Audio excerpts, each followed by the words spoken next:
Hello, and welcome to Pale Reflections, a proud member of the Duff Network where we reflect on Wildbow's most scholastic work as it releases. I'm Ruben Morehouse. And I'm Elliot Diebold. And before we get stuck into the show this week, it's worth us just quickly talking about what's going to be happening over the next 2 weeks. Yeah. Now, your Elliot and I love each other very much, but sometimes we need to take a break from each other over Christmas when some of us are away. Yeah, just because of the way the holiday stuff all fell down, we're both going away for a week, but they're different weeks. Mm-hmm. So we're not going to be able to maintain our usual schedule over the holidays. Yes, but we are going to still be releasing discussions of each chapter. Now, it's going to be a little weird, it's going to be a little experimental, but hopefully you guys will still enjoy the content. So don't worry, there'll still be discussion of when Shellie, murders Avery or whatever's about to happen. But that will be coming up in a bit. It'll just be a slightly different format. What format will that be? Don't worry about it. We'll find out. Yeah. I think we've both got ideas of stuff we're going to try. So yeah, it's going to be a bit different. And then come January, we'll sort of be back into the normal swing of things. But Yeah. we'll try some different stuff, see what works, and probably also what doesn't over the next 2 weeks. Yeah. Now, enough about that. Let's dive into these chapters, shall we? Starting with Yeah. Gone Ahead 7.4, we're in Avery's head, and we pick up right where the last chapter left. Nicolette is at the door, wants to do some peace talks, comes in to start talking those peace talks, and Lucy immediately starts playing hardball. We're doing a lot of that, like picking up right where the last chapter left off at the moment. Like, I have to believe 7.6 is going to pick up right where we left off with Shellie. Almost certainly, yes. Yeah, so like I just love these really tense moments in these stories like this, where it's just like every chapter is ending with a sort of, but wait, like there's more shit immediately after this. Yeah. Yeah, we're getting right back into it, which is good. And obviously, from the get-go, Lucy is going hard, right? Really going hard on Nicolette, which is, I think, fair, but still hurts a bit to see. Yeah, I love that comment Nicolette makes where she's like, watching you guys do this to Alexander was a lot more fun than having it pointed at me. Yeah. Which I felt as well. But I love how this chapter just immediately puts us in like Avery space, even though because Lucy sort of takes the lead for half the chapter. But it's very much we get put in that Avery headspace because the chapter sort of opens with Nicolette being like, "Can I come in?" And Avery's halfway through saying yes before Lucy like cuts her off and does the smart answer. Obviously, I think that cutting off comes back later when Avery ends up taking the lead, but I just think it's so good at putting us back in an Avery headspace. Yeah, right back in the space. Yes. So obviously Avery takes a bit of a backseat at the very start of this chapter, but we will get to her reaction to all this stuff as we go, I suppose. The thing that I want to jump into immediately is one of the first things Lucy does to open these negotiations is get permission for John to murder Nicolette if she is like not acting in good faith, which I think is, I mean, it's great. I love it. But it's also a real marker of how bad things are getting, right? Yeah, I mean, yeah, it's like this is sort of that whole problem with the practitioner world is it feels like you have to have a gun pointed at the throat of your enemy to feel safe in negotiations.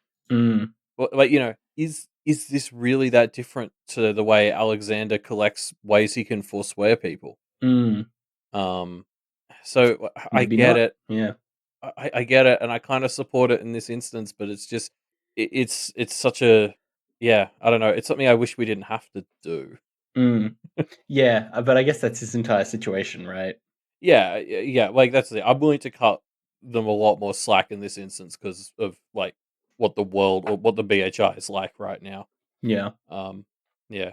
I mean, props to Nicolette for just kind of going along with it. There's like that little instance where she kind of almost tries to gainsay Lucy, but that's just instinct. Overall, she's just kind of like, yeah, you know what, that's fair, and I kind of respect that she's putting what she's here to do before any of the bullshit. Yeah, fair enough. I mean, it's classic Nicolette, I guess. Here's another interesting beat. Nicolette asks if she can talk with Tash present, Tash who's obviously here, and John says, "Hold off on sharing anything specific to our hometown or situation. She knows some," which indicates Tashlet is not fully in the fold, which Mm, means I would guess the Carmine Beast's murder is the stuff that is not, publicized to Tash and yeah. Sig and the new others. But yeah, I don't know. I made the same assumption that it has to be like Carmine related, maybe some of the stuff to do with the deal with Alexander and Nicolette, although they end up talking about that, so um can't be Yeah, that. Yeah, it has to be the Carmine Beast stuff, doesn't it? yeah, must be surely. Which why are they incentivized to keep that a secret? I guess it just makes the situation less complicated if it's not Well, public. until they find out. Like, Yeah, or until John becomes the new Carmine thing, whatever, right? Like, yeah. almost certainly that's a beat that we're going to hear. Someone stepping into the Carmine role, and, Tasha's going to have to find out sooner or later. I mean, it just feels like because I think we've already talked a little bit about how it's kind of weird how these new others have been brought in. And they feel like lesser members of the collective, like they share the vote and stuff.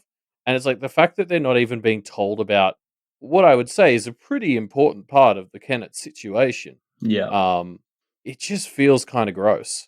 Well, it feels like they're not really part of the group, right? They're just bodies rather than Yeah, allies. Yeah, exactly. They've just been hired so that to fill numbers out so that they can defend themselves. But it's like this is like actively disingenuous because the Carmine stuff is seeding conflict throughout the town. Like if it was just that there was the murder mystery going on, I might be able to excuse it. But like the fact that this is actually having an effect on the town specifically, it just feels weird not to bring it up. Mm. Yeah. No, I agree. It's clearly relevant to them. Um, yeah. So here's another interaction that I liked. Earlier on in this chapter, Nicolette almost gainsays Verona, as you mentioned, and then So I think says, it's Lucy. "Oh, Lucy, right?" Then says, "Instinct." Sorry. Then a few paragraphs later, Lucy has a similar verbal barb with Nicolette and responds, "Instinct, not sorry." And I just love this. One, it's a great Lucy moment, but two, Avery just doesn't get it. She's like, Verona smiled, and I'm not sure why, basically, which just means she completely missed that interaction, which I just thought was very funny. I mean, she sort of guesses verbal barb, so she kind of puts it Yes. together. But I mean, you do have to remember this is only 10 minutes or so after she was like almost killed by the plastic bag head guy in the arena. Mm, Like all they've done since then is just yeah. walk back to their room, and like Nicolette showed up pretty soon. Yeah, Avery Like is clearly still not in a great place in this chapter. yeah, like I'm willing to cut her some slack because she does spend like huge tracks of this of this part of the chapter being like, I just want to go to bed and snuggle. Like, do we have to do this now? Mm, Yeah. yeah. Um, yeah. We'll get to that in a little bit. So, yeah, Nicolette is trying her best to get everyone on the same team, but it's increasingly clear that Lucy is not keen. And yeah, I think Lucy's right. I mean, almost certainly there isn't a good solution to this problem, but Bristow has one, and Nicolette puts it forward anyway. Yeah, I love the sort of change my view attitude Lucy takes to this. But as well, like I couldn't help but notice, like Nicolette basically opens this with the very personal anecdote. Like she's sort of like, okay, what's your understanding of the situation? They sort of give it, and then almost out of nowhere, Nicolette just launches into like, when I was a kid, my brother hurt me, and Mm, like gives them her whole backstory that we got in 2.z. mm, Um, and obviously, it's great for sort of reminding us of 2.z since it was a while ago now. But it's such like an unnecessarily emotional way to open the discussions that like I don't know, just with the knowledge that Avery takes over and I think makes good progress later on. You just can't help but notice how that stands out. mm, mm. Yeah, you're right. It's a good beat that Nicolette probably will respond more to a personal appeal in this situation, right? Yeah, like the fact that she chose to open with like literally revealing her vulnerabilities. Yes. Yeah. Um Also I just want to call out there's that lovely little bit where when Nicolette is talking about Bristow's offer, Avery whispers like the key dot she's able to connect to Lucy about like the Carmine Beast thing invalidating the deal. Mm. And because she whispers it, only Lucy can hear it. It's just Yes. like, or like we talked about how great she was as a scout last chapter, but like here, I'm just like, holy shit! Like one-way communication within a conversation, like that's Hmm. boss. Yeah, no, for sure. The fact that Avery can send secret messages to Lucy is just, I mean, it's classic shenanigans fun, right? Yeah, yeah, Yeah. Um, yeah. So should we talk about this deal? Should we talk about what Nico is putting forward? yeah. So I feel like basically the first thing she brings up, which I think is very fair, is that things are a mess, and it's like just putting Alexander back as a headmaster isn't really going to heal all these wounds. Like Mm, you can't just sort of put him back and expect that like everything's going to be hunky dory with everyone after a couple of weeks. mm, Um, I don't know. Maybe you can. These are all psychopathic practitioners. But like I feel like the crux of the case here is really that Bristow is offering this like bigger picture stability, and uh, yeah, I feel like most of this stuff makes sense to me. Like he's offering this sort of wider network, and really the kind of only gross part is that really so much of his deal seems to center around, oh, you're either like, I'll give you these things which will be like they'll raise your ranks in the network and they'll help you out, and not leave you like out to the cold. Like it's just as much blackmail as it is an offer. yeah, and I would also point out that implicitly in this deal uh, is that Bristow is the governor or king Yeah. or whatever you want to call it. It's kind of a kingdom or a fiefdom, right? Where he's taxing everyone who lives in the area, and if they don't sign up to the tax, well, he's just going to seize their property, basically.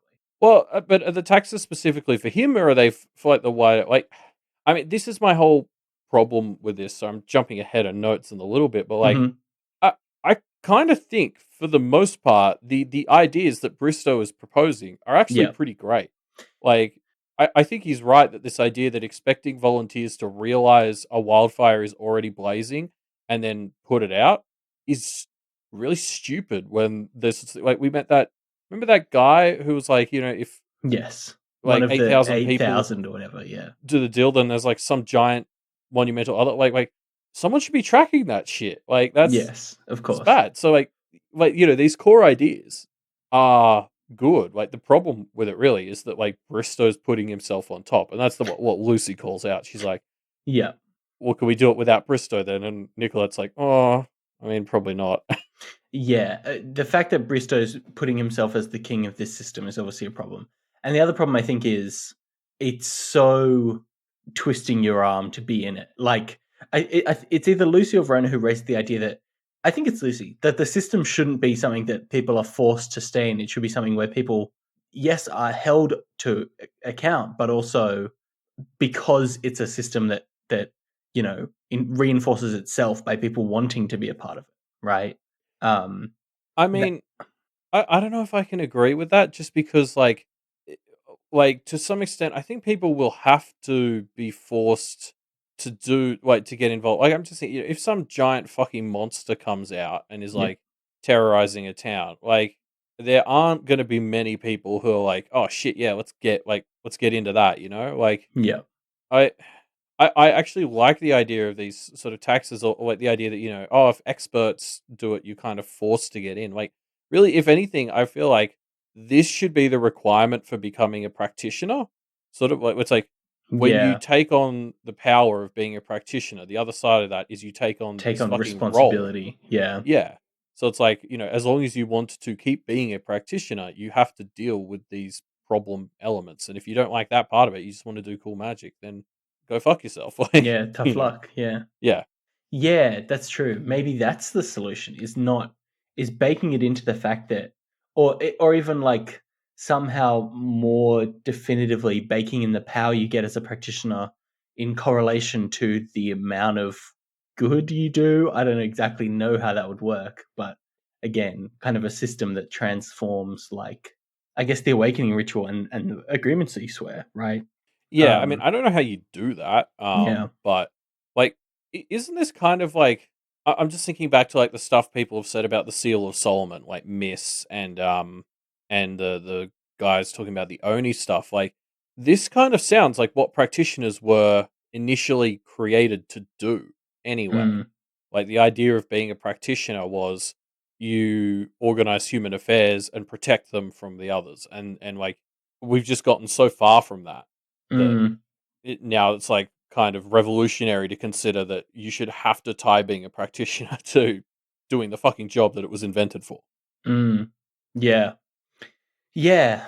But coming back to Bristow's proposal, that this isn't that, right? Like it's just not. It's got some good ideas, yes, but it's got Yeah. good ideas in the same way that just kind of being a civilization has good ideas. It doesn't actually solve the problems, any of the problems. I don't think. I I don't know. I think it does. It's just it also introduces that other problem, which is Bristow's on top. Like I think what's so great about this offer is that it is very enticing because the Mm, majority of it is actually some really good ideas. mm, yeah, yeah. I don't know. I don't. I think the fact that it's structured to be one person at the top hierarchically just means it's Yeah, not going to work inherently. yeah, because all you need is one idiot to end up there, and honestly, And I Bristow's mean, not. yeah. Yeah, but like Bristow's not as bad as it could get if you're gonna have Oh, it something could like get that. much worse, but it also could get much better. Oh yeah, yeah. Um, yeah. So No, yeah, I agree. Like, no, I agree. Like, huge structural problems in it, but like as a core of an idea of hey, we need a network to manage these big picture problems. Like, I just yeah. can't argue against that. And I think we've talked so much about how the Kennet others were like this idea of how can we come together and collect, and the BHI was a shitty version of that too. Just like now, Bristow's proposing this nice third option. Like, I love Mm. how this story is sort of examining how do you build institutions like this and Bristow's is interesting because I think it's tackling a really important problem in just a really shit way. But like, if we look at Kennet as an example, right? The agreement for Kennet is to be one of the in group, the Kennet others. You need to agree to give your power to the kind of elected representatives of Kennet, who are the Kenneteers, right? Yeah. And and the Kenneteers, to have access to that power, need to act in the best interests of Kennet and maintain a good relationship with the Kennet others. And that's Mm. just such a better system to me, right? Like, because people, the power of the Kenneteers, the power of the people who have all the power to protect the world or whatever, ha- Mm. comes from maintaining a good relationship with their uh, subjects, let's call it, and the power of the subjects and the security of the subjects comes from maintaining a good relationship with their elected officials, right? Like, I I agree with that, but I like the Kennet system's not perfect. Like mm, a huge part of it is like, oh, we don't disturb the innocents in town. Like, the goblins can't do too much mischief, which I yeah, get, but then like Blunt just goes to other places and fucks shit up. Like mm, Kennet, while it works as its own unit, I think it's falling into that same kind of isolationist trap that sure. like a lot of the practitioner families were falling into when they weren't networking, which is like it works for Kennet, but kind of at the expense of other places to some degree. Mm. Yeah, I guess the question that eventually will need to be answered is, can creatures like Blunt or Toad Swallow exist without, you know, making mischief for people? Hmm. I'm also interested, like a huge part of Kennet's power was kind of coming from the Hungry Choir. Yeah, And like part of their problem, aside from like Sharon and the other Aware's bullshit, is the fact that they don't really have access to a continuous flow of that power. And it's just like, the idea that Kennet, even though it was good in Kennet, like, but like, it was being powered by the Hungry Choir, which was like killing and stealing kids from other parts of Canada. Like, that's yeah, true. not right. Yeah. Um, Um, Yeah. So yeah, I guess there's one more thing I want to call out about this, which is Nicolette contrasts Bristow's system explicitly to what Alexander had, which was kind of similar to this, but held together implicitly, not explicitly, by what Nicolette calls shoestrings, gum, and implicit threats. Right? Yeah, I don't know. I guess the other point to hit on this is you've touched on why you think the Bristow system locking you in is good, but Nicolette criticizing Alexander's system also is a little, I guess, ironic, maybe, but in the fact that, you know, Alexander being in charge is something that Nicolette disagreed with and was able to extract herself from because it wasn't held together by explicit vows, Yeah. which is one of the advantages of the Alexander system. It is malleable, right? It can adapt. Yeah, and I mean, this is probably going to be a thing. Like, no matter what the system is, there's going to be a situation. Like, there's never a one size fits all Yes. type of government, And basically. even if you could make a magically perfect governmental system, it would be perfect for that moment in time, right? Like, Yeah, exactly. yeah. That's sort of what the Seal of Solomon is being presented as. It was Yes, apparently exactly. a Something great that was idea at the good, time. but yeah. Yeah. Yeah, so I'm just kind of like, Nicolette, I don't know if this, I mean, if you had been in that system beforehand, you'd be pretty fucked right now. Yeah, no, I totally agree. I don't want to come back to Nicolette re-examining her patterns later. But I particularly want to call out. I think I've been very vocally skeptical of Nicolette's like auger coven that she wants to join, but we finally get some details on them here, and I can see the appeal. Like Mm. she basically sells them as well. I mean, trying to do exactly what I've just been lauding as the best part of Bristow's thing, which is like take all this shoestring gum bullshit and like tie it together. Yeah, Um, they do seem to be sharing information and sharing resources to a good extent as well, right? Like, yeah. So they're obviously doing some they've good shit. teamed up with Bristow, which is obviously not ideal. Um, but that again, that core mission, like I find it hard to argue against, and it's like I maybe owe Nicolette a bit of an apology because it turns out maybe the grass actually was greener on this other side. Yeah, yeah. Yeah, no, probably it was. Um, so yeah, let's move on from talking about the deal. I mean, Nicolette is still pitching the deal at this point to the Kenneteers, but it's clear that Lucy's not really biting, right? I mean, Yeah, mainly because the vibe that Lucy's getting is Bristow's treating us like a piece, like attacking us effectively, and then the main incentive for this deal is that he'll stop doing that, which is not really a good incentive. yeah. She uses this great comparison of like if your bully like just stops treating you like shit and acts like it's a gift, like Yeah, this idea of his like I won't actively pursue you is like this big favor of his. yeah. It's such a shitty way to think. But before we actually do move fully on from the deal, I did miss one point I wanted to make, which was Mm, so part of Bristow's thing is it's not quite as like strict as a lordship is something they say, but it's more like this loose lordship over a whole region. mm, Isn't that kind of what the judges are meant to be for? Like the Carmine Beast and her mates? Like the Seal of Solomon, I'm pretty sure Miss was sort of saying it was set up so it was like the humans have jurisdiction over the human areas and then the mm, others coordinate between those and ward over the larger areas. So it was like now not only has humanity grown and sort of already pushed things like the judges to the fringes, the places away from cities, but now yep. you've got Bristow kind of coming in here and looking to supplant even part of that role by being a kind of lord that connects the areas. Whereas, like, really, I think that's just what the judges are meant to be. Mm. Yeah, no, I agree. I mean, it seems like they're taking the judge's role. You're right. It's explicitly um, moving away from having others have a seat at the table, right? Yeah. Well, it's just Not because I going. don't think we've ever heard anyone at the BHI talk about the judges, right? Like, we sort of Mm, heard that in the original draft of the seal, it was like they had a very important role as it relates to sort of coordinating with practitioners. mm, None of the practitioners anymore seem to talk about them at all. It's like now we're kind of acting like Bristow's solving this problem that exists by mm. stepping into a role that's empty. It's like, no, actually, kind of maybe the judges are meant to be that role and just no one's fucking using them.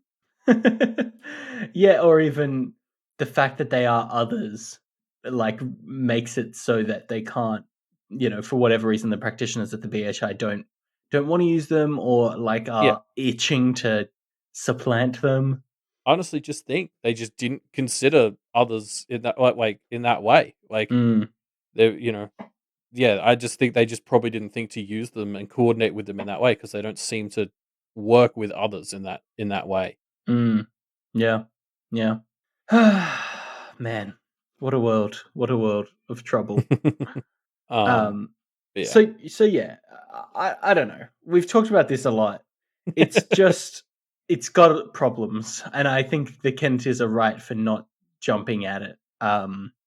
Avery gets a bit over all the drama of Lucy being so uh, uh, negative, I guess, and kind of pauses and asks for a reset and tries to approach this from a bit more of a human angle. Yeah, because this is after Nicolette sort of does the second deal, which is just like, again, it's just a shittier deal designed to make the first one look good. I think this Oh Athenium yeah, it's arrangement. atrociously bad. It's kind of like, hey, we'll give you this public service. We will give everyone slightly quicker or something. Mm-hmm. And there's traps involved. Like, yeah, it's such a bullshit offer. Yeah. Um, and yeah, Lucy. Like, this is where Lucy starts to get, I think, like even more ticked off because they're basically saying, "Oh, like you should just go back to Kennet and be safe and have the Athenium arrangement there." And it's like it reminded me of what Corbin talked about with, "Oh, the Oni should just go back to the spirit world." Um, Yeah, but even worse because I mean, Nicolette is kind of explicitly saying, yeah, Bristow's probably going to make a move against you as soon as he is ready to. So yeah. you go wait for that and we'll come deal with you when we're ready to deal with you. And it's just like, I mean, that's just a bad deal, right? Yeah, like this whole idea of, oh yeah, in 5 years we can like renegotiate. And it's like, yeah, when he's like established a power base over the whole Yeah. region for 5 years, like Yeah. what are you talking? Yeah, like and of course, like Lucy is not going to cede ground. We had a whole thing about that in like Arc 4. So like this is where Lucy starts to get a little bit more hostile, and Mm, luckily Avery sort of is just like, nope, I'm taking over this, and it's lovely. mm. Yes. So yeah, Avery is being very nice here. She basically approaches Nicolette as a person first and a practitioner second, and Nicolette responds and is clearly, I mean, burnt out and Yeah. seemingly, it could be even worse, potentially about to spiral into a really bad place. Well, I mean, yeah, it's not really surprising that Avery drags this out so easily because, like, basically what it comes down to is Nicolette is just really fucking lonely. And no wonder Avery could spot that a mile out. Yeah. Because yeah, because of what she's done with Bristow now, she's basically on a different side of the fence to everyone she actually likes. Mm, Um, and yeah, this is that part where I was just kind of like, Nicolette, we really need to get you to sit down and reevaluate like how you pick your allies and your teams because you keep jumping out of frying pans and into fires. mm, yeah. Oh, Nicolette. I feel so bad for her. She's clearly, I mean, the fact that she can't even take a moment to have a cup of tea tells us how Mm. bad things are for her, right? Yeah, yeah. She just keeps sort of chasing the wrong bits. She's focusing on the wrong things, and when she's deciding where she goes, I think it's so unfortunate. Mm, Um, but yeah, no, and you're right. I love how like Avery just sort of immediately moves us into like I think the first thing after Avery takes charge, she basically goes to Nicolette. And she's like, "Hey, Nicolette, what do you want?" And it's mm, just like that's such a different pace from what the conversation has been so far, and like that's when Nicolette just basically starts pouring out like everything about herself. yeah, Um, it's so great. yeah. Um, and I mean, it feels like this conversation here is a bit of a microcosm for something we've talked about a bunch, which is like, this story is talking about how we can sort of work together, and we were just talking about how there isn't one size fits all. Um, Mm, and I feel like we're kind of seeing that here. Like Lucy's great and she kicks ass, but sometimes you don't need an ass to be kicked. Uh, mm. and so, like sometimes you need it to. I mean, I've I've lost the metaphor, but like sometimes you want Avery in charge instead because you don't need Nicolette didn't need her ass kicked here. She needs somebody to be like, "Are you okay?" And Mm, that's what Avery asks people if they're okay. yeah. Um, yeah. She needed. Yeah, I think this is the kind of thing where we will see the impact that this has in the future when Yeah, Nicolette has to fight against the Kenneteers, and Avery's kindness has made an impact here. That would be my guess. yeah, I would agree with that. Like they leave on much better terms than they would have if Lucy had stayed in charge. I think, and like Hmm. I think Lucy probably sees that too. Like again, I think a whole part of this story is that there isn't one solution to everything, and I think the Kenneteers know that as much as anyone, and that's why they're usually quite good. Like Avery's like, I want to take charge, and Lucy's like, yeah, that's probably for the best. Um, like I just love seeing this in action here. This idea of sometimes you need a different person to take the reins. Yeah. Yeah. No, definitely was the right move. So yeah, Nicolette ends up leaving with no deal. And then the group discuss the Quill and Regards plan. I just want to pull out a quick quote from as we settle into this discussion on the quill, which is where Avery comes back from her shower and notes Tashlit sat in the chair at the desk, the loose face skin that shrouded her head twisted to one side so that she could feed an earbud through the eye hole. Her head bobbed. Good stuff, Dashlet. Like, because I have to admit, I'm still a little confused on exactly how covered in eyes Tashlit is. Like, is it Yeah, every inch, or is it just like 70% of her skin is eyes? You know. yeah, But like the idea that she doesn't really have ears, so she's like squeezing together ear holes, so eye holes to feed earbuds into. It's like I love Tashlit. yeah. She is pretty good. um, so let's talk about this Quill and Regards plan. I mean, it's not a good plan. I don't even think you can call it a plan. It's like a trick, right? It's one trick, and we see that it is a trick that actually does do pretty well. But it's not. You don't win a war with just one trick, right? Yeah. I mean, honestly, the plan is they're going to order a cheese pizza in his name. It's basically a shitty prank pizza order. Like this is something teenagers have been doing for decades. Um, like obviously it's a bit more than that because like magic's involved, but I feel like that kind of summarizes just how poorly thought out it is. That it's like, oh, we're gonna order a pizza for him. Mm. Um, and yeah, I suppose we'll get to the end of the next chapter. We could talk about how not great a plan it maybe was. Yeah, yeah. I mean, it's a good trick. It's not a plan, right? I think that's the distinction that I want to make. Well, I think, Um, yeah, especially because like at first, like they started talking about it. I was like, it can't be that easy because otherwise, like if that's what this quill can do, then it's like one of the most powerful things in the world. Because you could take any written deal and just change it after the fact and forswear people left and right if you wanted to. Like I was like, there's no way this thing's that powerful. mm, So like, I was just extremely skeptical that this would ever work. yeah. I mean, yeah. I was skeptical that it wouldn't work at all, but we'll get to it. Yeah.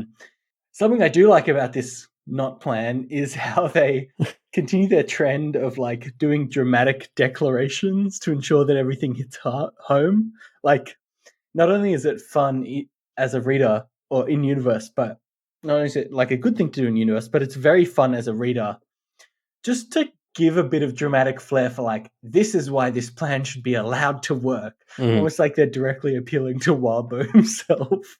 Yeah, I mean, this is that classic premise of like the spirits being audience surrogates. Is like, and we talked about this when like Lucy was making like big statements about why they were attacking Bristow, like in the woods. Like the idea that you get rewarded in this world for like leading into the theatrics and making your case like that. It's just so inherently fun.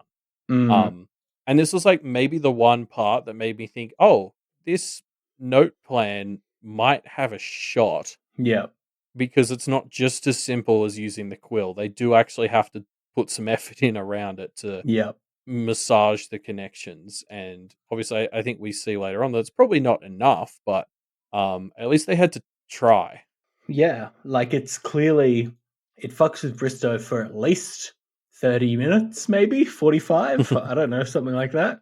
Yeah. Um, I mean, we also get some insight into the spirits' like priorities here, right? Like Lucy breaks a bunch of connections by claiming, "Oh, this is fair because he wronged us, he wronged the students as a whole, and he's just kind of a shitbag." And the spirits like remove a bunch of connections, mm, and then Verona is like, "Oh, I can do this because we're in this gainsay competition, so I should be allowed to." And it doesn't break as many as the other two, so like even the spirits kind of like, "Yeah, okay, like if you reckon."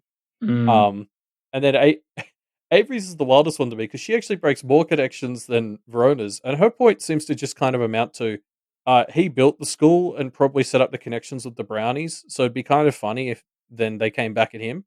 mm, And the spirits are like, "Oh yeah, that's an even better point than Verona, who's actually locked into a competition with him." mm. Like the spirits just want fucking drama, apparently. Yeah, yeah. It is a good moment. So yeah, the group heads off to their next class with their regards bomb ready and bump into the Oni practitioners and almost get some good conversation with them, but a small explosion kicks things off. We already got the Oni Goss. I didn't realize we were still going to get teased with more Oni I know. Goss. We can't ever not be teased with the Oni stuff. Yeah, no, it's great. But like, yeah, so this sort of bomb goes off because it's basically their signal that their wards were penetrated in their rooms. Yes. Nicolette at the start of this chapter was specifically like, "Hey, you want help with those wards? They're breakable." And the Kenneteers like, "Nah, fuck you." Well, Yeah. mostly Lucy was like, "Nah, fuck you." Maybe should have taken her up on that offer. I mean, for all we know, explicitly it was Nicolette who broke. It could have explicitly been Nicolette spying on them that caused this, right? Like, that's true. In fact, it probably is, given what we know so far. Yeah, good point. Like Bristow would point her. Bristow would have been like, "Nicolette, break down those wards." Yeah. So, man, I wish they had taken Nicolette's help because I bet Nicolette could have made wards that she couldn't break through. Yeah, I bet. Like, who better to get to fix up your wards than the person who's going to be trying to break them down? Yeah, actually, yeah, you know what? I really like that. That'll be a fun thing if it comes to light because, like, yeah, sorry, that was me. I did try to tell you that you should fix them up. Yep. Anyway, so Nicolette pops off this explosion. I've just headcanoned it now. I love how a good explosion can be used in this world, right? Like everything just explodes and it sets us off immediately. I love it. It's just like, all right, we want to kick off a tense scene. What should I do? Oh, I'll just make something explode. Yeah, but because it doesn't have to be like an explosion. Like it's not a fiery explosion. It's like I almost pictured, like a shock wave that kind of, like you get in those movies where it like bends the light as the shock wave sort of passes. Like it's just this magical explosion without fire, but just that sends ripples through everyone's like makes all the hairs stand up on the back of their neck, sort of thing. Anyway, but it's so cool. Yeah, lovely. It's very cool. So yeah, then basically immediately things go bad, right? Shellie and Ray come around the corner, quickly followed by Ted and Kevin, who immediately converge on them and start to attack. And it's clearly like Bristow was ready to pounce on them as soon as they made a move, right? And he's not fucking around. Yeah, well, it's like, which I guess makes sense. If he was like sending the augurs to spy on them, he probably had them ready. So it was like, this is like he was searching their home. He wanted to find incriminating evidence in there so that he could lock them up straight away. And instead, encountered this thing, which then set it off. But like, I reckon these four were basically being held on standby to come in and like capture them the second he found the incriminating evidence he was looking for. Yeah. Yeah. I mean, he's explicitly went looking for something to find and did, and then sprung, right? Yeah. And we get sort of a much harder confirmation than we ever had on what Ray's whole deal is. Yes. She's basically Kevin has fucked with her life to the point where basically the universe has just given her to him. It's super gross. Yep, pretty rough. Kind of fits into Bristow's whole aesthetic, I guess. But like, I don't know, because she seems like a bit of a shit herself, but I can't help but feel sorry for her because that, right? Yeah. Well, presumably, and if Kevin's the only one who can, like, I got the impression it's not just that no one can change her trajectory except Kevin. I kind of feel like Kevin gets to change her direct trajectory. So it's like, how much is he responsible for her being shit? Like, I mean, probably entirely, I would say, right? Like, we know that the text was pulled down to her level, right? Yeah. So she could have just been somebody that had a real life before Kevin found her. Yep, and now she's like a dick. But it's like not quite her fault because she got dragged into it. It almost gives me Kilgrave and Jessica Jones vibes of like a character who just kind of takes over another person's life and becomes their life explicitly, which is horrifying. Yeah, I don't know if it's like that severe, but I think the comparison has merit. Yeah. So yeah, that's fun. And I'm sure when the Kenneteers invariably have to fight her, I'm going to feel terrible about it. But I'm sure she's also. This is the thing, right? I'm sure she's going to act like a piece of shit towards them. But let's just try and remember she probably used to be a real person. Yeah, yeah. So yeah, so the group of Aware are coming after them. They pop their regards bomb and then run inside the safety of a class. They are almost blocked from the class by other students blocking the door until Ray intercedes and with his door magic and lets them in. Man, Yeah. oof. It's a very short but still surprisingly tense little chase scene kind of thing where you're just like, oh shit, how are they Yeah, gonna get out of this? Um, yeah, Especially I was very worried at first because Ray's response felt so nothing. He was like, please let them in. yeah. He And sends they them a just didn't formal move. letter saying, "Hey, can you stop?" Yeah, and they don't listen to him at all. And luckily he's like powerful enough that he could just open the door to let them in. But it's like if he couldn't, like what was he gonna do? Yeah, I don't know. I mean, good work by Ray making sure they can get in. But, so these are the students who are blocking the door. Basically, what they were about to do is stand there and watch a bunch of adults beat the shit out of 13-year-old children, right? Or beat the shit out of, or kill. I mean, beat the shit out of is probably what would have happened, but, they would have been fine. They would have been okay with that. That's kind of fucked. I don't think they were just going after the Kenneteers though. Like some of Well, the there was the other others, three, like the only practitioners there too, right? yeah, and But like Corbin was there too. I think. yeah, true. So there's like a whole Yeah, collective of them. But yeah, yeah, basically, you're right. It's a bunch of adults about to attack kids, and we've got our fuckwits like Fernanda being like, "Yeah, this is cool." yeah. Let's watch them beat these children up. I mean, Fernanda Um, you can kind of understand because she's a yeah, psychopath, but but Yadira is one of yeah, them as yeah, well, which I was like very disappointed in. She seemed cool for a little while there. yeah. I mean, I suppose Um, that's the point. Like, people can be nice or something until this artificial divide is drawn up, and then suddenly they're fucking assholes. mm, yeah. But yeah, so they get inside to this room. Inside the classroom, they are safe while the class is going on, but yeah, things are popping off. Uh, they are basically stranded inside this classroom, waiting for it to end. At which point, they become vulnerable again. So yeah. It's a fun cliffhanger again, like two in a row. We're about to move into the third in another chapter, but yeah, it's Yeah. very fun. Yeah. Yeah. Good stuff. That's the end of the chapter. I mean, let's just get straight into it, right? Because the Yeah. next chapter just picks up immediately. We're in Lucy's head. The Kenneteers are in the class, obviously kind of desperately trying to figure out what they're going to do, how they're going to deal with the shitstorm that is about to rain down on them.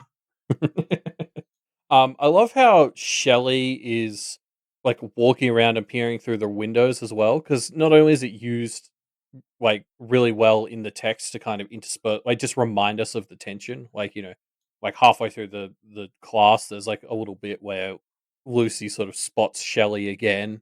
Mm, So we're not ever allowed to like forget what's forget, happening. exactly. Yeah. Um, but also just the idea that like Shelley is kind of going around and getting Ray to close all these windows obviously leads into her trap at the end of the chapter in a really fun like way. Mm-hmm. Yeah. It lets it stay in your head. Um, Yeah, yeah. The fact, so one, the windows being shut obviously starts to lead into the no exit stuff. But two, the fact that we constantly have Shelley in the chapter keeps her in your head, so that when we find out Yeah. Shelley is there, you're immediately like, oh, like as soon as the word piercings comes up, you're like, oh, it's Yeah. Shelley, right? It's such a Um, good moment. Yeah. so yeah, I mean, the Kenneteers are all kind of nervously trying to figure this out, except maybe Verona, who's like just kind of participating in the class. Or maybe she's like trying to deal with it in her own way by like finding a solution in the class. It's a little unclear, but it just kind of seems like she's chilling and vibing with this fun class. I mean, isn't that classic Verona though? Like we've seen her do this a bunch of times when she's like she dives into other things to escape stress. Yeah. Like this is exactly how she like avoids her dad by jumping into magic. Like so now that there's all this bullshit going on in the school, she's just sort of forcing herself to dive into loving Ray's class. Mm. Um, like yeah, Lucy's just sort of like, oh yeah, that's Verona, and I was like, yeah, that makes sense. Mm. Yeah, I mean, it is classic Verona, yes, but still, it's She's really good at yeah, exactly. it. Yeah. So, anywho, let's talk about this lesson. So basically, the lesson is on possessed objects, right? Yeah, So literally objectified others. yes, yes. It's a fun lesson. I wish it was less hectic of a time so we could really dive into it, but yeah, fun lesson. Yeah, yeah. Like I really love the concepts that start to get explored here. Like this idea that objects are alive. Like there's this weird spectrum of objects. Obviously, have spirits associated with them, and if you just like pump enough thought into them or whatever, or let them build their own patterns, they can start to become sentient. You get this really like blurry line of like when is it just kind of a magical item, and when is it something that's alive? Mm, And I mean, because I think thematically this has come up. Like we've had this sort of argument around like Kennet, where like remember when Edith was just like smoking other like littler spirits, and Matthew's been like, "Oh, I use some of the little spirits. Some people are uncomfortable with it here, but I think it's fine." Like I feel like thematically it ties into that a whole idea of like, okay, so if we're saying others deserve rights, which I think we are saying, um, there does come an interesting point where it's like, well, where do you draw the line there? Like, where do we start saying, okay, this is something that's alive and deserves these rights, as opposed to, oh, that's just a bike that you can push down a hill and it pushes itself back up. mm. Yeah, it's hard to know the line, right? Like, I mean, Sig is a good example, Yes, yes. um, and hopefully one that we use to explore this question even more once we meet them, because I am so keen. But clearly, like they can't communicate or they can't speak at the very least. They can't. I don't know. I mean, maybe they can't. This bike also seems about on the same level that Sig is, but Lucy hears them having a joyous ride, which is very fun. Well, I think Sig was interesting because weren't they communicating by like burning parts of a map to show where there were breaches? Yes. Like there's an intelligence to Sig. Yes. It's just a very alien one to like humans. So so this Yeah. is part of where you draw that line. Yeah. Like this is something that came up, when I studied biology at university. It's like no matter where you decide to draw the line of like you create any definition of this is life and other things are not, you will find some fucking microscopic piece of shit that like blurs that line. Mm. Like one old definition of life was like, oh, it needs to be something that like self-replicates or whatever. And then you had viruses, which is just like random strands of DNA that get other people to replicate for them. So it's like, okay, well they kind of replicate and like active in the same way a lot of cells are, but they don't do it themselves. So a virus is alive. Mm. Um, and then like you could see that happening here as well. Like it's not just as simple as like, oh, an object gets enough spirits and becomes human level sentient. It's like there's all these different aspects to sentience and sapience that like you can get bits and pieces of. So it's a lot more complicated than like saying, oh yes, they needed an IQ of 100 and then they count. Yeah, every slightly sentient creature should pass an IQ test before we determine if they have what rights. Jesus, I'm sure that wouldn't cause any problems.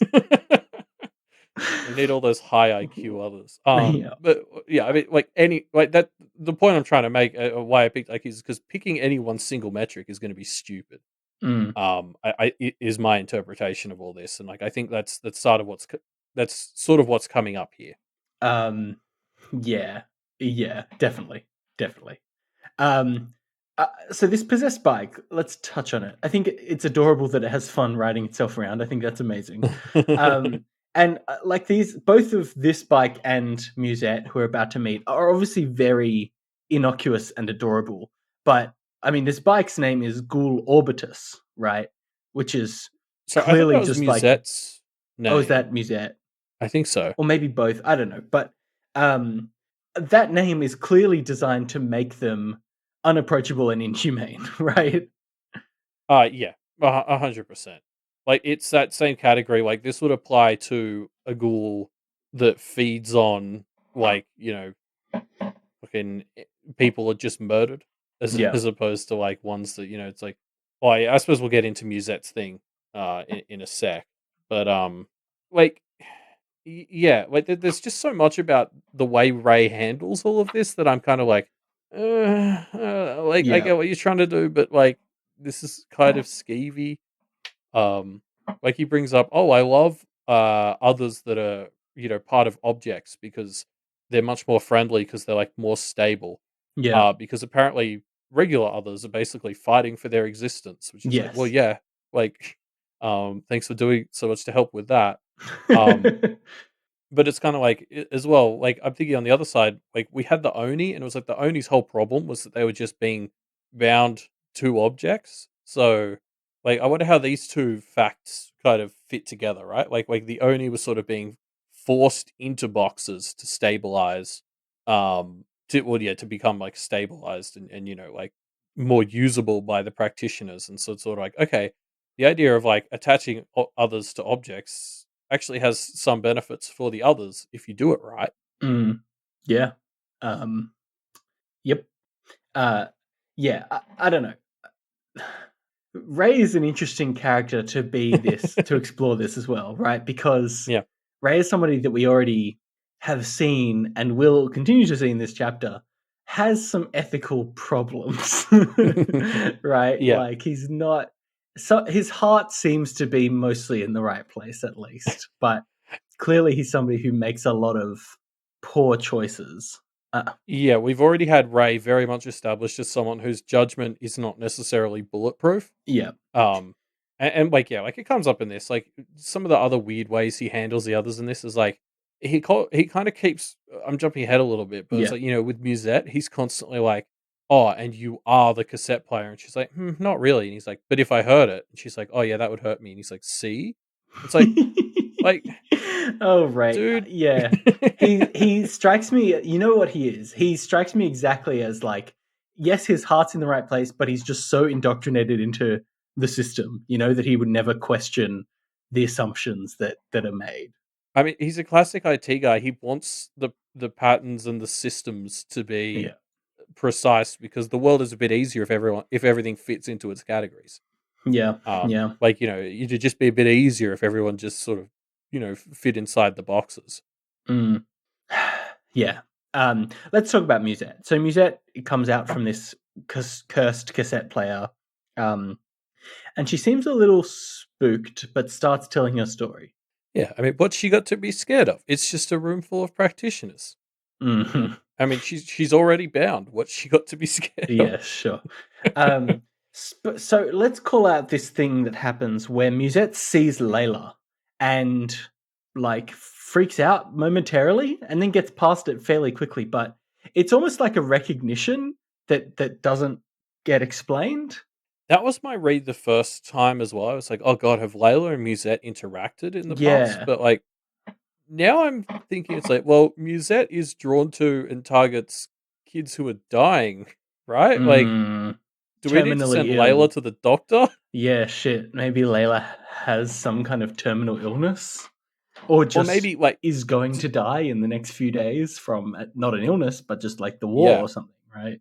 Yeah, like we don't know how specific Musette is. Like, does she specifically sense like, sickness as a cause of death? Or is she just kind of able to notice anyone who's about to die and it was just for whatever reason Yeah. she drifted towards terminally ill kids? Like the same vibe with the doom that was hanging over, what was her name? Melissa in the Yeah. dance Yeah. class? Like I'm kind of getting maybe that's a similar vibe to what God, Musette is what's seeing. Melissa going to be like when we get back to Kennet? That was a Well, I whole hope we thing. don't find out.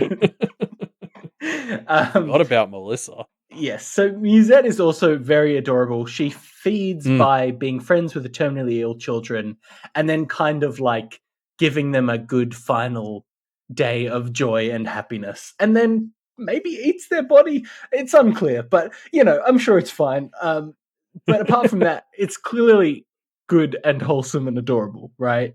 Yeah, I think it's very heavily implied she eats the bodies. That said, even with child cannibalism Yeah, I mean involved, nobody's using that body anymore. It's fine. exactly. Like I was looking at this and I was like, I can't see why this isn't 100% a good thing to have in the universe. You've got something here that needs to eat the bodies of freshly killed kids, and the way it does it is by finding ones who are terminally ill, don't have any friends or family, and being a friend to them until they die and giving them like a good final day.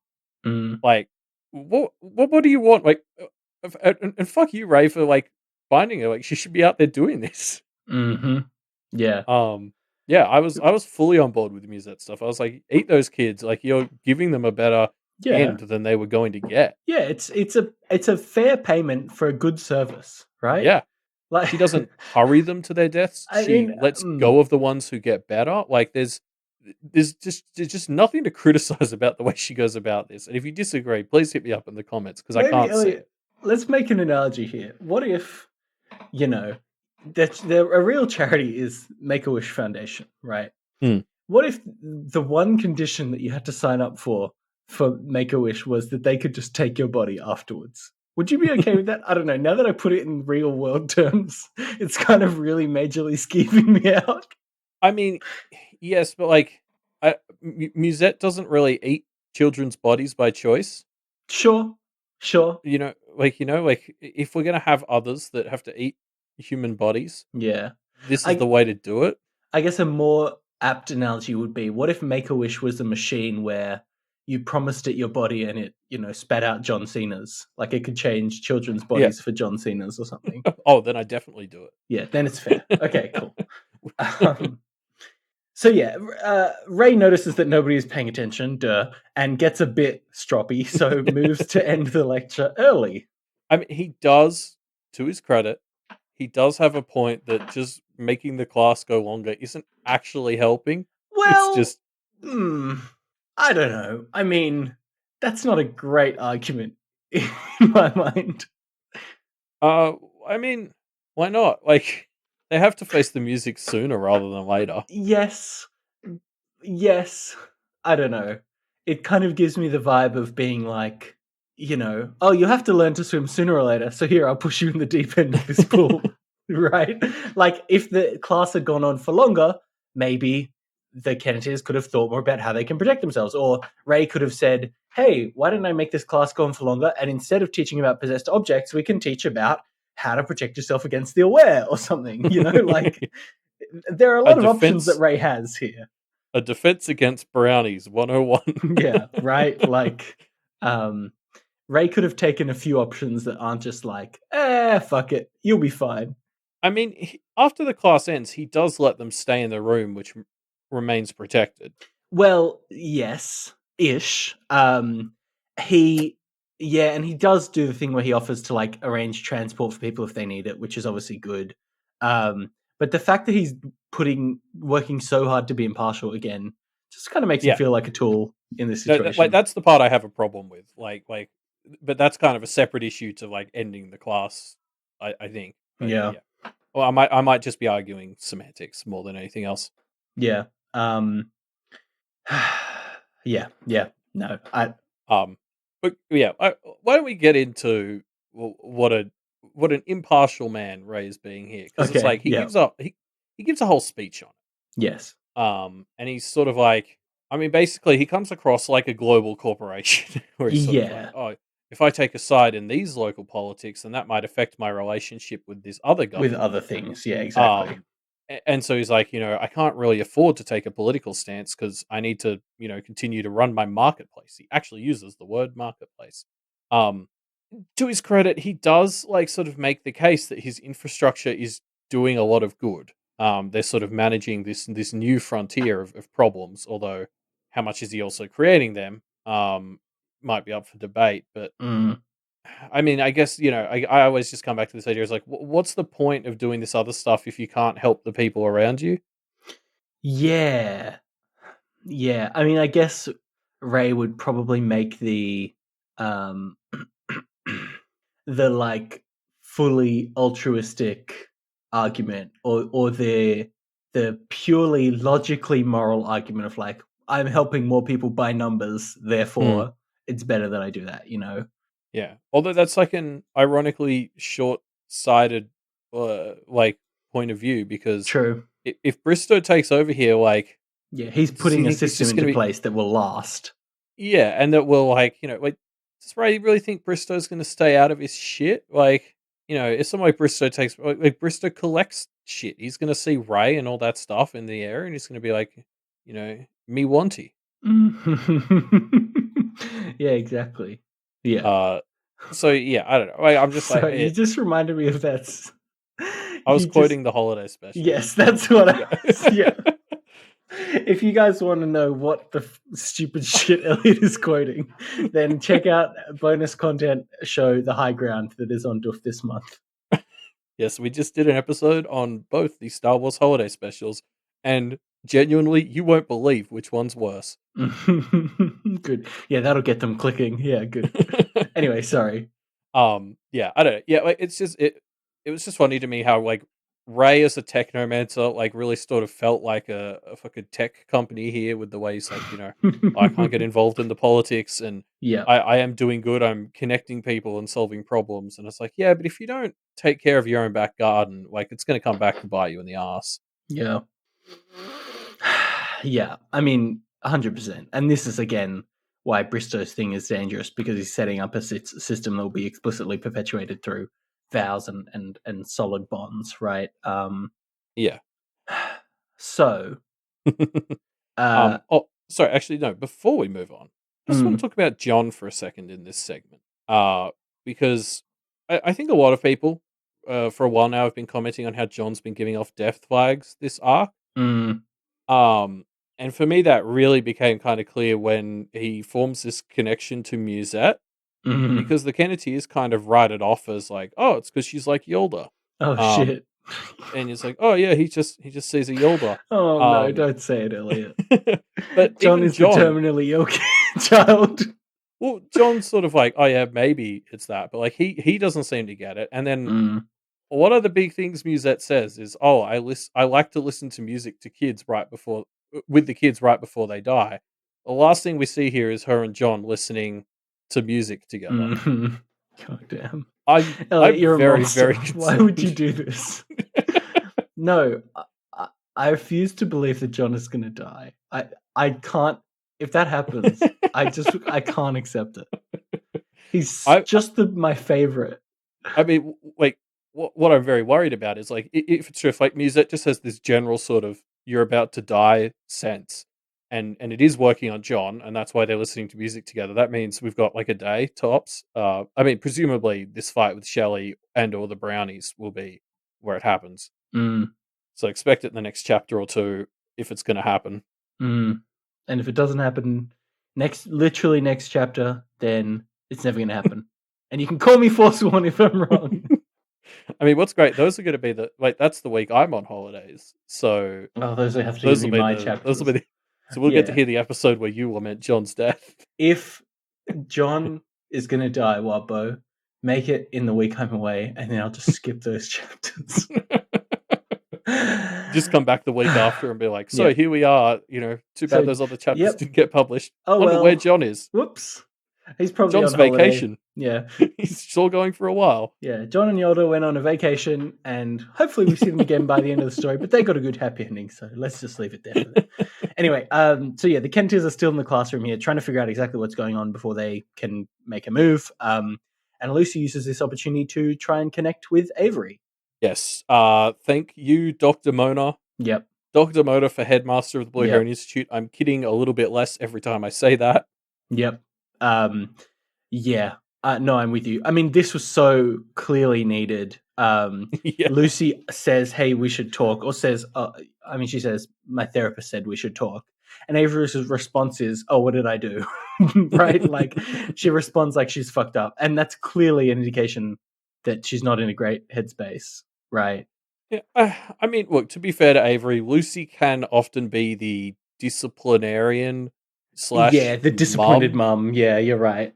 of the group. So, like, there is a bit of a history there where Lucy would approach you to, get yourself to fix yourself up. So, that's a bit of a mitigating factor. But in general, I agree with you that it's really a testament to like Avery's headspace that we're going to see a lot more of in a sec. That she just instantly goes to, how have I fucked up? Yeah. Clearly not great for Avery, but like Avery kind of tries to get through this conversation bit with the vibe of like, no, it's a stressful time, obviously, but I'm fine, it's fine, kind of thing. And it's perfect that Lucy is the one in this conversation because Lucy's kind of bullheadedness about this is exactly what Avery needs, right? Yeah. Someone who refuses to accept her saying that she is fine because she's clearly not fine. And so Lucy keeps poking at Avery until Avery finally starts to give up what is on her mind, and Lucy can chat to her about it and reassure her. It's great. Yeah, I mean, you're absolutely right. Like, kind of verbally, and there's also one point physically where Avery just kind of tries to run away from the conversation. Mm, Like I see it running away when Lucy's sort of like, "Oh, how are you?" And Avery's like, "Oh, yeah, I'm good." And then she sort of tries to change the topic, and it's like her trying to run away from it. And Lucy, in the physical case, just grabs her, and in the verbal case, just kind of, as you said, keeps hammering it in, and it breaks through, and it's beautiful, and it was needed, and like, oh yeah, like I mean, Avery sort of finally tells someone else what we've known for a long time, which is that she can't help but focus on the reasons why every relationship she has isn't like quote unquote valid. mm, Um, like she's just kind of chasing this connection she had with Olivia when she had like a best friend in the world and they were, you know, friends because they grew up together or whatever. And like she's trying to recreate something like that and kind of coming up with reasons why all the other ones are invalid because she's kind of scarred by the way Olivia turned on her and she didn't see it coming. mm. Um, and so luckily Lucy's here to set that shit straight. Yeah. I love the fact that they literally can't lie. How useful is that to cut through Yeah, the bullshit of self-doubt that Avery has around her? Like, Lucy can say, and Avery knows that it is true, hey, we are friends. Like, that's objective truth. Eh, yeah. it's just so nice to see that being used for something wholesome in this world. Yeah, you're right. We're about to get into a discussion question that's going to talk about the ugly side of needing to not lie as a practitioner a lot. Mm, But it's good to see the positive side of it here, where it's like you can use this to make positive affirmations, and the person knows that you're not just like saying that you mm. genuinely mean it, because otherwise you're in a whole lot of trouble. Yeah. It's great. I love it. It's just so nice. Yeah. And, like I love what Lucy kind of targets here because like basically Avery starts listing off the excuses why every relationship in her life doesn't count. Um and Lucy sort of brings up, she's like, it doesn't fucking matter how we met. Like we're friends now. I'm very glad it happened. I'm glad you're in my life. Like I don't give a shit. Like, if it took magic to make it happen, that just, means that it was so right that the universe had to conspire to make it so. Like it's as you said, it's great because it's genuine because Lucy can't lie. It's so good, um, and hopefully we'll start to shatter this impression Avery has let herself fall into of like, There's oh, there some needs to be seed of wrongness at the core of each of my conversation relationships, right? yeah, which is like, Yeah. and it's bullshit because you could look at Olivia and it's like she, I feel like she probably holds her friendship with Olivia on a bit of a pedestal, but it's like you Mm, could look at that one and be like, well, you were only friends because you grew up together, yeah. like, and that I You're mean only friends that because one you're on might the actually hockey be team. Blah true. blah blah. Right? Like, circumstance Yeah, breeds friendships. That's how it works. You become friends with someone because you see them a lot, right? Like that's yeah. that's the prerequisite for every single friendship. Avery. So don't look too much Yeah, into it. yeah, like, you don't need some fucking sitcom meet cute thing for it to count. Like, yeah. So I'm glad Lucy kind of makes that point, and I hope it sticks. Mm. Yes, me too. We will see, I suppose. I Yeah, but don't then trust Avery, Avery to not doubt herself. no, I mean, it's not as simple as one thing from Lucy, and then suddenly character flaws are fixed. Yeah. Um, I think we'd all have a lot less problems if it was that easy. But um, Yeah. yeah, I mean, I do like as well. So to follow this, she like because Avery last chapter, all she kept thinking was like, I just want the hugs and snuggles, and she gets that here. Like she's got Snowdrop, she's got Lucy. We get Cat Verona who comes in, which I don't know if we're meant to feel concerned about the cat part of the Verona part, but like the group hug and chill is exactly what Avery needed. Mm. Um, yeah, no, exactly. Definitely. And like I think that's a moment that lands harder because of our switching POVs. Like just Yes. something Yes. we don't talk about enough. But I love how this story is letting us see the Kenneteers from the inside and out like this. Yeah, no, you're right. It really does emphasize, like, obviously we knew how bad of a place Avery was in from her past 2 chapters, right? Yeah. So seeing what this means to her and seeing Lucy take this step obviously makes it land a lot more, which is great. Hmm. So yeah, Lucy then kind of eavesdrops on Raymond as the Kenneteers stay in their room, still figuring out exactly what they should do. Durachet enters and speaks to Ray a bit about how to manage the situation and exactly what is going on. Yeah. I mean, it's hard to talk about this bit without talking about what happens next. Yeah. One thing I want to touch on here quickly is we find out that the brownie plan has worked. The students are hungry because the brownies are occupied. And I was like, oh shit, this has actually kind of worked. Like, that's Yeah. great. I mean, it was never going to be a slam dunk, but like I was still like, oh, it's actually held him off. Although, yeah, we're about to learn that they can come back, and it's like obviously that's going to be fucking bad. But we can get into that more in a bit. Yes, we will get into that in a bit. Yes. So then the growling thing. Hmm. So, what is this? So when Lucy is eavesdropping on, in air quotes, Durachet, she hears a growling, and there's obviously a few options, right? One is it's Lucy's hearing, kind of trying to warn Lucy that no, something's wrong here, right? Second, maybe like Shellie taking Durachet's form. See, I kind of am being a bit optimistic, maybe, but Shellie taking Durachet's form is causing this growling that Shellie can't hear because she's aware, but the growling is like a defense mechanism Durachet has, where Durachet's familiar is now going to come fuck up Shellie. Like, I don't know. That's maybe a bit optimistic, but it could be possible. Yeah, Or, sorry, I just want to say the growling did feel very Durachet. Like it doesn't throw off yes. any alarm bells as it's happening because it's like fucking giant primordial growling beast is Yeah, very of course. Durachet.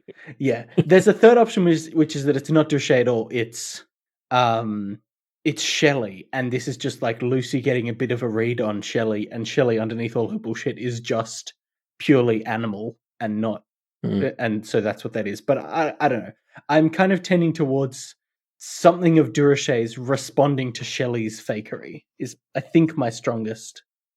It's certainly the funnest. Yes. Like the idea that like Durachet might come in to save the day because she's pissed that Shellie took her form. Yeah, I mean, especially when we know we have Ted, who has explicitly been set up as good at taking down the kind of things that Durachet has, Yeah, right? Like, exactly. I can see a very fun battle starting to brew if that's what happens. Yeah, I mean, Ted is the only reason Durachet can't end this in like 20 seconds. Yeah. But yeah, no, I definitely leaned more into the interpretation. I think it was the first one you listed where it was like Lucy's earring maybe warning her that something was off. Because like interspersed between the growling bits is like Lucy pointing out little things of like, oh, that's not quite like Durachet. Like there's one point where Durachet says something and Lucy's like, that wasn't as like powerful as she usually is. So there's like these little things Lucy's noticing. Little And beats, yeah. it reminds me of, remember Nicolette had that ring that would like bite her when danger was coming? Like I just wonder if Lucy's earring can do that via growls or whatever. Like if that is just it raising alarm bells. Yeah. Yeah, I don't But know. I do really like your third interpretation as well, is that's just kind of That's just Shellie. somehow like the glamour was exacerbating Shelley's like inner ugliness and the earring was able to pick up on it or something. Yeah, I don't know. It's something that I think we will find out. I mean, hopefully next chapter when Durachet comes in and some giant monster steps on Shellie and kills her immediately. Yeah. So yes.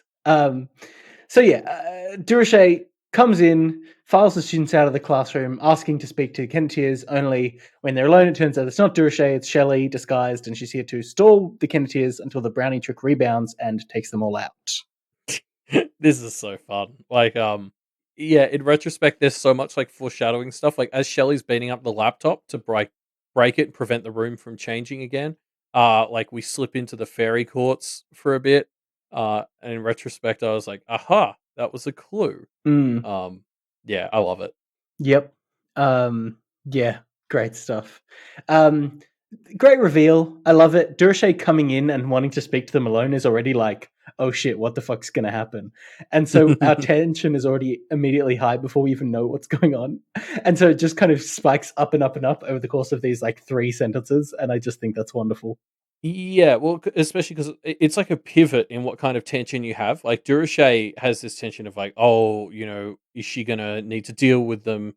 Yeah. Is she gonna introduce some new element to this? Like, Yeah. your mind's spinning with all these options, and it's like, oh no, this is a completely different kind of fucked. Yeah. Okay, like, It's so fun. Yeah. um, I wanted to pull out one bit as well. So Durashay, well, Shellie as Durashay, manages to get Ray to leave the room and then ends the class. She sort of says, everyone return to your rooms. Dinner should be served in a couple of hours. And Lucy comments to herself that Raymond had committed to holding a class until dinner time. Mm. Uh, which, like, the first time I read this, I was like, wait, why is Durashay undermining Ray? Mm. And now I'm like, wait, did Shellie just gainsay Ray? Yeah, did Shellie just cause Ray to potentially be forsworn? I mean, yeah, I don't think we saw him actually do that commitment to hold the class to dinner time on screen. So, like, Yeah. it'd depend on the wording, how Yeah. serious it was. Yeah. Um, Lucy using the term committed certainly seems to imply a harsher one, which was at least a strong gainsay. But yeah, I don't know. On the one hand, I'm kind of like, well, Mister Impartiality, like, this is what happens. Yeah. Classic impartiality. So then there's this one little beat before the chapter ends where John fires at Durashay as Durashay is approaching, intentionally missing her, and we get the woman didn't even bat an eyelash. She straightened, looking around. I just thought this was fun because this is almost the exact same thing Lucy did: shoot a gun intentionally to try and throw Durashay off her game. Just more evidence that Lucy and John should be familiar pals. They're great. They're a great team, and I love them both. And nothing bad's going to happen to either of them, or else. Yep. Shame there won't be a chance for them to become familiars because he's dead in 2 chapters. I hope not. I guess. Honestly, I'm not super strong in that prediction. I just love annoying you. Yeah, good. Stop saying it then. The more you say it, the more it's going to come true, as we know from this world. Yeah, it's like auguring. Yeah. Yeah. So I mean, so technically, so Shellie sets herself up here. She's like, she's not even the actual threat, really. Going like, she's definitely a threat. Don't get me wrong, but like, yeah, she basically says her goal in this fight is just to make sure they can't get ready for the brownies to come back. So like, technically, the brownies are the problem, and the longer we spend with Shellie, the more we're just actually not dealing with the real problem. So that's like a really fun premise to sort of kick off this fight in next chapter. Yes. It's like, this isn't even actually the fight we need to be doing. We need to end this as quickly as we can so we can get to the real problem. Yeah. Yeah. Yeah. It's like, I mean, if it was just Shellie coming to kill them, I'd be worried for them. And it's not even that. It's that and the brownies are almost certainly going to be coming back. Like, I don't know. Shellie would be like an 8 out of 10 problem, and in here she's just the distraction. I mean, we do have to account for the fact, technically, I think Shellie can lie. Yes. I don't think she is, but like, I mean, technically this could all be a ruse and the brownies aren't coming back, but I actually think they probably are. That whole plan seemed way too easy to just work this early in the arc, especially. Yeah. Some dualistic reasoning in. Yeah. I guess we'll say, I'm kind of assuming next chapter will be the Verona. It's been a while since we had a Verona chapter. Yes. And Shellie has already been compared to Verona's dad in text in how you deal with her. So, Verona fighting someone who operates like her dad is just too good a stand-in for her dad. Yeah. Yeah. Verona can finally fight her dad. Yeah. I mean, we still don't even know what is happening with Verona's dad. So maybe this is how we start to reintroduce that topic. God, I've got to start building a list of all the shit we need to see when we get back to Kennet. We've got Verona's dad, Melissa, Sig, obviously. What else do we have cooking in the pot over there? Oh, Avery's got her whole potentially coming out to her family, maybe disaster. Yeah, we've got stuff like Melissa, the Melissa and Charles gang. Are we going to bring Seth back to Kennet with us? Set him up as Charles's mate. They can hang out Jesus together. Christ, yeah. Charles's protege. Yeah, yeah. There's a lot of threads that all are gonna have to come back together, right? Mm-hmm. Yeah. Actually, and I've been saying when we go back to Kennet, there's no reason Kennet can't come to us. But Sure. I think the BHI conflict is going to move to Kennet. I don't think it's going to get to stay out of it. Yeah, I agree. And if I want things to go in a way that Alexander would want them to go, he's going to have to get the Kenneteers to explicitly release him from the deal of interfering in Kennet so that he can help them against Bristow when Bristow Yeah. comes to fuck with Kennet, which I think will be a fun beat as well. Yep. Anywho, Well, that's the chapter. yeah, and now we're going to move on to the bonus material for this week. Oh, wait, hold on. What's this? I mean, there isn't any because that comic last week was fucking ginormous. Yes. So, yeah. If you're looking for bonus material, the top comment on the bonus material is a great little poem from a user called Grift, and I thought it was great. So just go read that if you want some extra material. I have to go check that out. Yes. So I guess that's the end of the chapters for this week. Before we go, of course, let's dive into some Pale predictions. Predictions left by the community in our Pale Predictor form. Yeah, what have you got? I've put out a prediction by Uncle Thermoscales, who is talking about how Bright-Eyed are kind of using Fey tricks. Obviously, Shellie has glamour, intentionally Fey-ish to come after the Fey. And so we know that there are goblins around, so theoretically the goblins would have a potentially fun interaction with Shellie, leading Uncle Thermoscales to think that Toadswallow and or Gashwood might save the day from Shellie. So, I mean, I don't necessarily think that will happen, because I don't think it's quite as simple as Shelley's like a fairy, so goblins will be good against her, but I do just think it would be fun to see someone as unpleasant and shitty as Shellie be taken down by two characters who are very unpleasant but on our side. Yeah, well, Shelley's interesting in that, like, we've kind of had this goblin fairy like dichotomy or spectrum set up like a little bit. Yes. Like they're two opposites or along a certain axis. And what's fun is like Shelley has specialized as being like a kind of anti-fairy, but in a way that doesn't necessarily lead into goblin stuff. You know, like a goblin would never use glamour. So it's like she's not quite just like somewhere on that spectrum. She's kind of forked off of it from the fairy side or something. Yeah. So I don't know if the goblin stuff does come into it. I mean, obviously, if she's using glamour, they can disrupt glamour pretty well. But I don't know. Yeah, it just doesn't quite feel right to me. But I don't know why. Yeah, no, I agree. It doesn't quite line up, I don't think. But I'd be interested to see a facet of that play into the encounter, I guess. Yeah, I almost think like maybe what's more a counter to Shelley is potentially like not a goblin themselves, but like a goblin practitioner, like America or Liberty, maybe, like because they're kind of the same. They're not goblins specifically, but they're people who've moved a little bit towards that spectrum, between the fairy and goblins. Like they move closer to it. I don't know. I guess we'll see. I mean, like obviously, I feel like a phone call to Dan seems like a good idea to stop Shelley, but.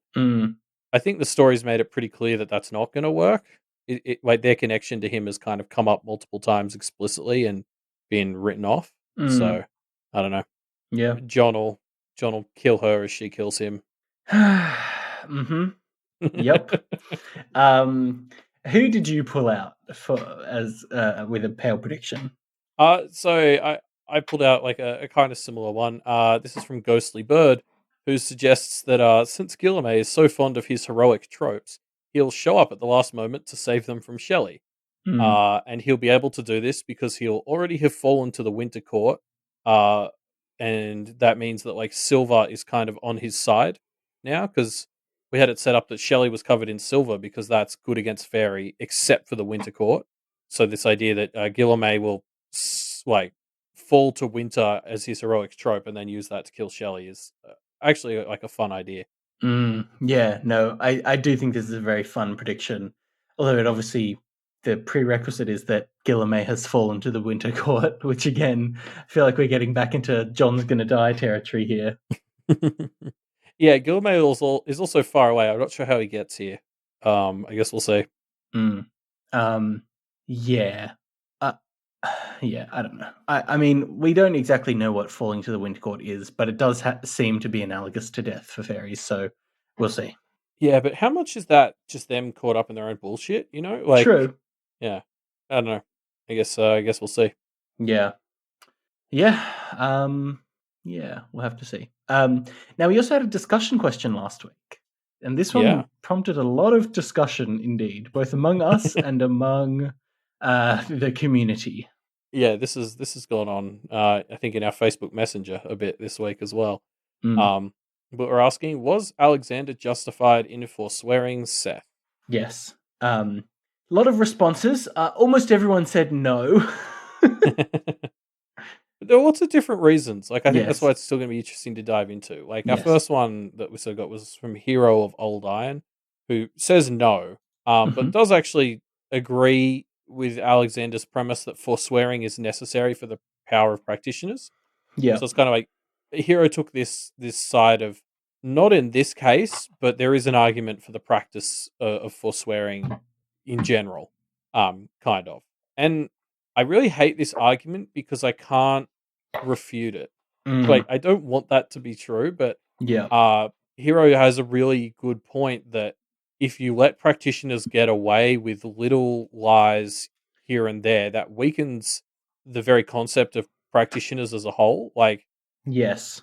them policing themselves very harshly actually kind of sends messages to the spirits that they are to be trusted with their word, and that does kind of strengthen the entire premise. So, yeah, I hate it, but like I can't.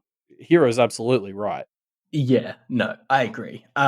There was there was a few other vibes of people saying. So we got a response from Hey, it's the guy and Sohibamum 7, who basically said like morally it's not something they can ever defend, but yeah, strategically, sure, it makes sense, right? Which yes, true.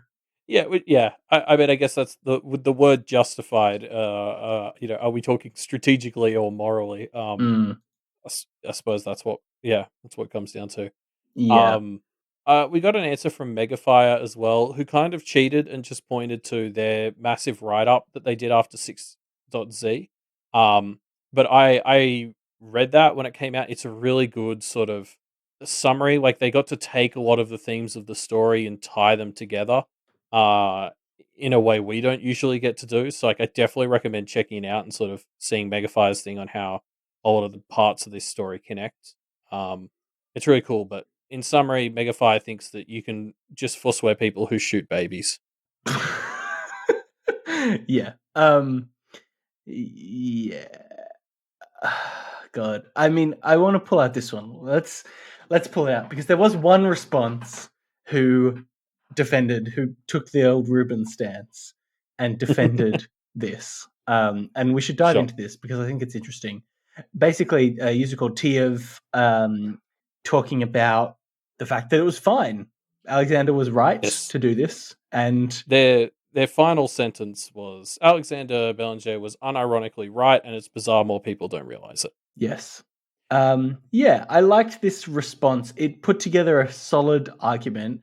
I mean, basically, what it's saying, it's a long response, so this we'll kind of Yeah. synthesize it down a bit. But a few things, like, and a lot of the points that I had already brought up. So things like Seth having made a promise to his grandmother that he really had no intention of keeping. I think one of the parts of it that I liked the most is when Tiev points out Seth was a lying fucking scumbag who trashed his grandmother's house as she lay dying and intentionally lied to manipulate her into getting an inheritance. Like, he did do those things, right?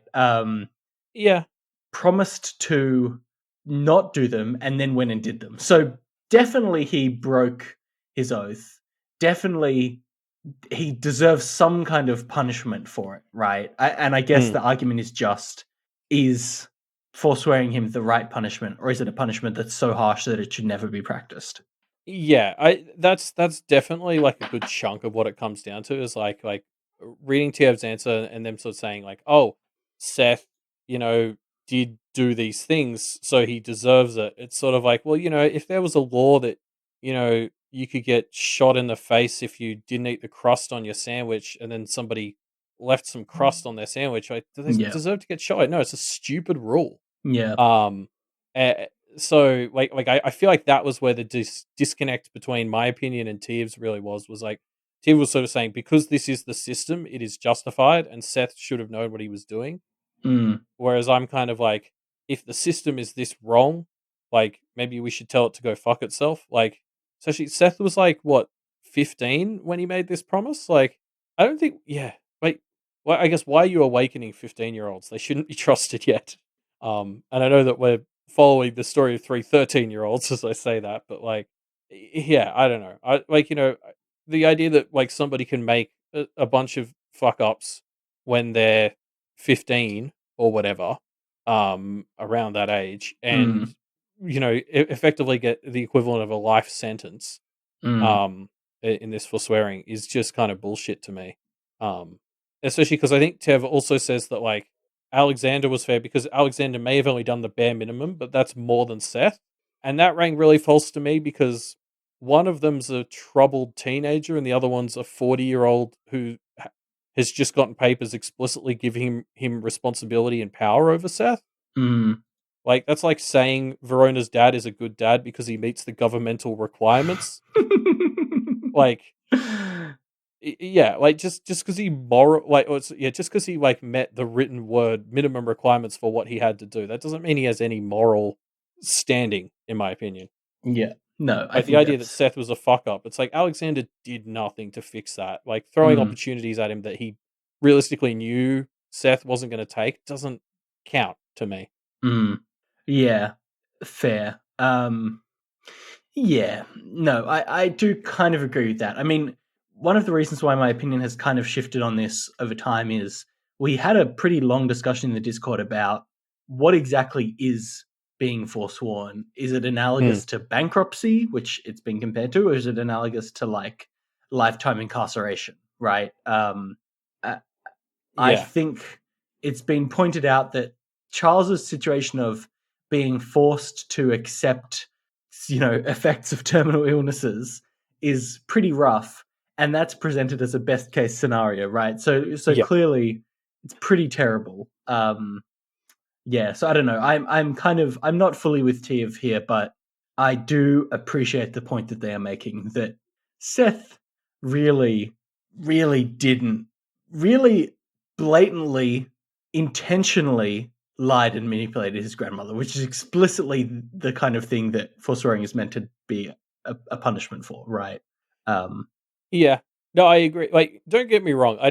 And we saw this a lot in these comments. Nobody's saying Seth isn't a piece of shit. Like, mm, yeah, he absolutely was. But like, when you get a troubled 15, 16-year-old and you don't actively do anything to try and make them be better, like, yeah. I don't know. So this was similar to points left by Beard of Valor, right? Beard of Valor says you don't kill a kid who fails to launch, and you don't keep him comfortable. Basically saying Alexander both didn't help him enough and also enabled him to keep carrying on as he was. Which, Exactly. Yeah. yes, I think is true. I think Alexander did take some steps, and Seth could have more actively, you know, t- uh, utilized them. But yeah, But he wasn't it's equipped to. And like, Alexander knew that. mm, Like, yeah. yeah. I just I do fail to hold Seth as accountable for his actions as I think someone like Tiev might, Mm, because I do think at least when Alex got involved, he was kind of designed to fail. mm, mm. Yeah, you're right. I think that's a grey enough area that there's opportunity for disagreement in there. I mean, like, we don't really know how much Alexander has tried to do to help him. It doesn't seem to be a whole lot, though. Um, any other And yeah, discussion answers? and again, just when Seth made these promises, like if he's only 15 or 16, like Yeah, legally, like if we want to bring it into sort of legal analogies, like he wasn't yet an adult. yeah. He's And this not is maybe ready to. Yeah, yeah. Like the idea that somebody can slip up at that age and like suffer like you could argue that you just shouldn't be awakening people, like as I already said, but like it's just ludicrous to me that you give someone a life sentence for something they did at that age Mm, that wasn't like really that bad. yeah. Wasn't Yeah. great. Yeah, he was lying to his grandma. Sure, that's not great, but like he didn't kill anyone. Like, Yeah. Okay. Any other questions and responses that we want to pull out from that? um, I just want to, yeah. I mean, Landis 963 brought up a really good point, which is like also Seth hadn't actually betrayed Alexander yet. Right. Yes. True. So this is like a weird Minority Report angle to this, where it's like you were attacking him for a crime he was probably gonna commit, but like Yeah. you could also just get him to not. Like True. Alexander did this after the third apprentice left. Like it was Mm, like it was sort of like, okay, well now that I've already like quote unquote lost the majority, I'm just gonna like tank you as the warning and my power boost or whatever. But like if only two of them had gone, he could have like he was clearly prepped to like help Seth if he wanted to. mm, Like yeah. Alexander was the one who decided Seth hadn't met his goals. Like that's what it comes down to me. It's like Alexander could have helped Seth not be forsworn if he wanted to, and he chose to say, "No, I've decided I've given you long enough." Um, yeah. Yeah. He the situation kind of forced his hand a bit on that, I think, but yes. He definitely made the decision that it's shit or get off the pot time, right? Well, and he did it. He did it after three had already left. Like, if only two of them were leaving, I don't think he would have done it. He did it because he'd Yeah. already lost his majority. Yeah. Yeah, true. Um, yeah. Uh, cool. Good responses to the discussion question. We have another discussion question for next week. Yeah, we're diving right into another one because we just got introduced to Bristow's new Utopia. So we wanted to ask you all: is Bristow's new network a good idea? And what changes would you make to it? Don't feel the need to list not having Bristow as the head as one of your changes because I'm I think we all know that's a change we yeah. would make. If you, If you if would you, keep Bristow on top, yes, then tell us that because that's yes, fascinating to me. yes, But 100%. um, yeah, like assuming you're not changing it from being hierarchical or whatever, you don't feel the need to explicitly say you're taking Bristow off the top because I'm just going to assume you are. Yeah, yeah. Um, yes. Uh, cool. I mean, that's our episode. Thanks for joining us, folks. If you want to leave your answers to this discussion question, you can obviously do that in the discussion threads, which we linked down in the show notes down below. Yes, you can also find us on Twitter at MediaMD Podcast or just search for Pale Reflections. I won't be doing live reads of all of the chapters over the next week, but that's okay because you'll get Ruben's responses to those episodes anyway, or those chapters anyway. Yep, indeed. Yes. So if you want more content from us, why not go to our Twitter where we post about stuff at MediaMD Podcast. Yep, and head on over to doofmedia.com to get all the cool doof stuff. We actually just started last year. We published a bunch of articles on Christmas related media as bonus content. We're releasing it publicly this year, so you can head to the doof page, homepage, and they're all sort of listed there in the recent posts. I think that like they're all pretty good. Yes, I was always quite proud of my two, and I think everyone else did even better. I went back and read mine that has been posted so far, which was basically the idea for the article is the joke that Die Hard as a Christmas movie is getting quite old and tired. So I want to find a new movie that you could talk about as a Christmas movie that people wouldn't expect to be one. And then use that as an excuse to talk about a few different superhero Christmas movies. But yeah, I read it and I was like, damn, I used to be so funny. Yeah. I think all 12 of them are good. So there's like 4 or 5 out Yeah. now. So yeah, go check them out. Yes. Yeah, cool. So yeah, you can go to doofmedia.com for that. Obviously, if you want current bonus content, the best way to get it is by becoming a patron. So go to patreon.com/doofmedia and you can support the network and get all kinds of bonus content that we put out each and every month. Yes, there's about 3 or 4 shows now that regularly come out for that bonus content feed. Yep. As we touched on earlier in the episode, we just released our one on the Star Wars holiday specials. Hmm. And now we're getting ready to watch episode 3 of the prequels as we round out the first proper arc of the High Ground. Yeah. Yeah, check that out. And while you're on Patreon, of course, why not go to patreon.com/wildbow so that you can support Wildbow. I mean, he makes these stories and he should get your support. So if you don't already, make sure you go over and support him. Yeah. So with that, I'll see you all in more like 2 weeks. But you'll hear a lot more of Ruben over the next week. But have a happy holiday season, everyone. Yep. See you soon.